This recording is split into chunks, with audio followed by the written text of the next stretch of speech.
በመጽሐፍ ቅዱስ በማቴዎስ ወንጌል ምዕራፍ 24 ቁጥር 3 ላይ ደቀ መዛሙርቱ ኢየሱስን እንዲህ ብለው ይጠይቁታል።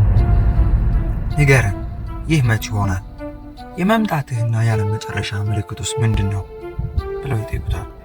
ኢየሱስም ከዚህ ጥያቄያቸው በመነሳት ሰፊ የሆነን ማብራሪያንና ግንዛቤ ለደቀ መዛሙርቱ አስጨብጧቸዋል።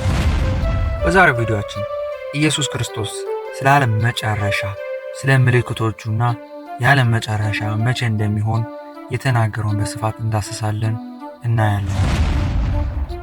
ውድ ተከታታዮቻችን እንኳን ወደ ዘ ፕሬቸር ወርልድ ሚዲያ በሰላም መጣችሁ። ለዚህ ቻናል አዲስ ከሆናችሁ ቻናሉን ሰብስክራይብ በማድረግ ቤተሰብ ይሁኑ። ደግሞም ቪዲዮውን ከወደዳችሁት ላይክ ማድረግ እንዳትረሱ። በቀጥታ ወደ ጀመርነው ርዕስ እንሄዳለን።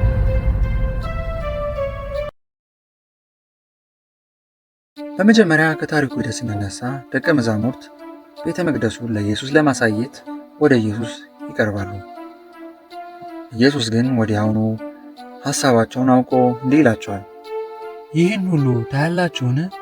እውነት እውነት እላችኋለሁ ድንጋይ በድንጋይ ላይ ሳይፈርስ በዚህ አይቀርም ይላቸዋል። ይህም ማለቱ አንድ ቀን ይህ የምታዩት ቤተ መቅደስ ይፈርሳል እያላቸው ነበር። በዚህ ምላሽ የተደናገጡ ደቀ መዛሙርት ለብቻቸው የሚሆንበትን ጊዜ ጠብቀው ሁለት ጥያቄዎችን ያነሳሉ። የመጀመሪያው ጥያቄ ይህ መች ይሆናል? ሁለተኛውም ደግሞ የመምጣትህና የዓለም መጨረሻ ምልክቱስ ምንድን ነው ብለው ይጠይቁታል። ኢየሱስም ከዚህ ተነስቶ ሙሉ ምዕራፉን ማብራሪያ ይሰጣቸዋል። ከዚህ ጋር አስተውላችሁ ከሆነ አንድ ጥያቄ የሚፈጥር ሐሳብ አለ። የቤተ መቅደሱ መፍረስ ከዓለም መጨረሻ ጋር በምን ያገናኘዋል? ኢየሱስ ስለ ቤተ መቅደሱ መፍረስ በሚናገርበት ጊዜ ደቀ መዛሙርቱ ይህን የቤተ መቅደሱን መፍረስ ለምን ከዓለም መጨረሻ ጋር አገናኙት የሚል ጥያቄ ይፈጥራል። ለጥያቄያችን ምላሽ የሚሆነውን ክፍል የምናገኘው በዳንኤል መጽሐፍ ላይ ምዕራፍ 9 ቁጥር 26 ላይ ነው። እንዲህ ይላል፣ የሚመጣውም አለቃ ሕዝብ ከተማይቱንና መቅደሱን ያጠፋሉ፣ ፍጻሜውም እንደ ጎርፍ ይሆናል፣ እስከ መጨረሻም ድረስ ጦርነት ይሆናል፣ ጥፋትም ተቀጥሯል ብሎ ይናገራል። ስለዚህም ደቀ መዛሙርቱ በቀጥታ የኢየሱስን ንግግር በሰሙበት ጊዜ ከዚህ ትንቢት ጋር በማያያዝ ኢየሱስ ክርስቶስን ስለ መጨረሻው ዘመን ይጠይቁታል። ወደ ቀጣዩ ከማለፋችን በፊት ለቻናላችን አዲስ የሆናችሁ ሰዎች ቻናላችን ሰብስክራይብ አድርጉ። ደግሞም ቪዲዮ ከተመቻችሁ ላይክ ማድረግ እንዳትረሱ። ይቀጥላል። ቅድም እንዳነሳ ነው ደቀ መዛሙርቱ ሁለት ጥያቄዎችን ጠይቀዋል። የመጀመሪያው ጥያቄ ይህ መቼ ይሆናል የሚል ነበር። ኢየሱስ ክርስቶስ ግን ለዚህ ምላሽ በሚሰጥበት ጊዜ የተናገረው ነገር ቢኖር ይህን ጊዜ ማንም ከእግዚአብሔር አብ በቀር ይህን ጊዜ የሚያውቅ እንደሌለ ነው። በዚያው በማቴዎስ 24 ቁጥር 36 ላይ እንዲህ ብሎ ተናግሯል። ስለዚያች ቀንና ስለዚያች ሰዓት ግን ከአባት በቀር የሰማይ መላእክት ቢሆኑ ልጅም ቢሆን የሚያውቅ የለም። የኖህ ዘመን እንደነበረ የሰው ልጅ መምጣት እንዲሁ ይሆናልና ብሎ ተናግሯል። ስለዚህ የሰማይ መላእክት ቢሆኑ ራሱ ወልድም ቢሆን ማንም የመምጣቱን ቀን የሚያውቅ የለም። እግዚአብሔር አባት ግን ያውቃል። ስለዚህ ለመጀመሪያው ጥያቄ መልሳችን ማንም የሚያውቅ የለም ከእግዚአብሔር በቀር። በመቀጠል ደግሞ የመምጣትህና የዓለም መጨረሻ ምልክቶስ ምንድን ነው ብለው ይጠይቁታል። ኢየሱስም በዝርዝር እያንዳንዱን ምልክቶች ያስረዳቸዋል። እኛም እያንዳንዱ ምልክቶች ፈጠን እያልን እናያለን። የመጀመሪያው ምልክት ብዙዎች እኔ ክርስቶስ ነኝ እያሉ እንደሚመጡ ነው። እንዲህ ብሎ እንደተናገረው ማንም እንዳያስታችሁ ተጠንቀቁ፣ ብዙዎች እኔ ክርስቶስ ነኝ እያሉ በስሜ ይመጣሉና ብዙዎችንም ያስታሉ እንዳለው ሁሉ ኢየሱስ ክርስቶስ በሚመጣበት ጊዜ ወይም በመጨረሻው ዘመን ብዙዎች እኔ ክርስቶስ ነኝ እያሉ ብዙዎችን ያስታሉ።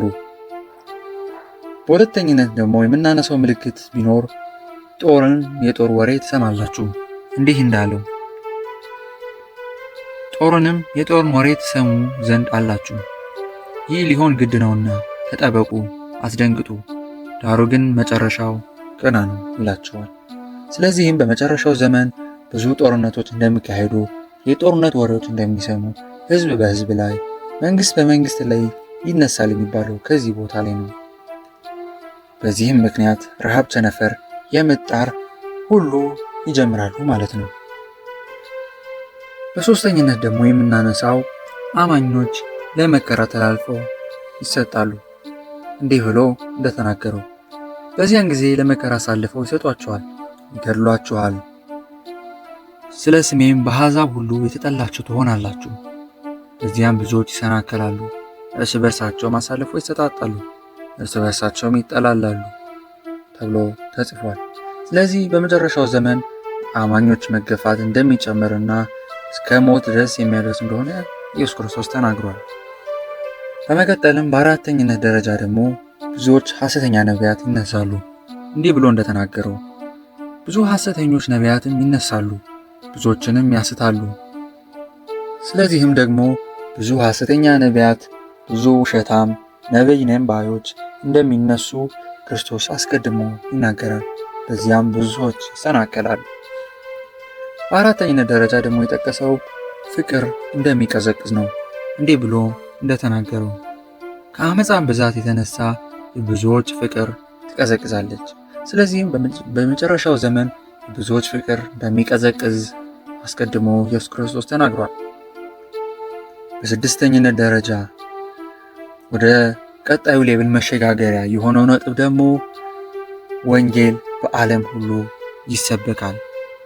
እንዲህ ብሎ እንደተናገረው የመንግስት ወንጌል በዓለም ሁሉ ይሰበካል፣ ከዚያም ጊዜ መጨረሻው ይመጣል ይላል። ስለዚህ በመጨረሻው ዓለም ሁሉም ወንጌል ከሰማ በኋላ መጨረሻው ይመጣል። ስለዚህ ይህን ሁሉ አውቀን በንቃት ክርስቶስን እንጠባበቅ፣ ዘይታችን እንያዝ። በቀጣይ ቪዲዮ ደግሞ በዓለም መጨረሻ ስለሚሆኑት ነገሮች እያንዳንዱን በዝርዝር እናያለን። አብራችሁ ስለነበራችሁ እናመሰግናለን። ቻናላችን ሰብስክራይብ ማድረግ እንዳትረሱ፣ ቪዲዮንም ላይክ ማድረግ እንዳትረሱ ስንል እናሳስባለን። መልካም ጊዜ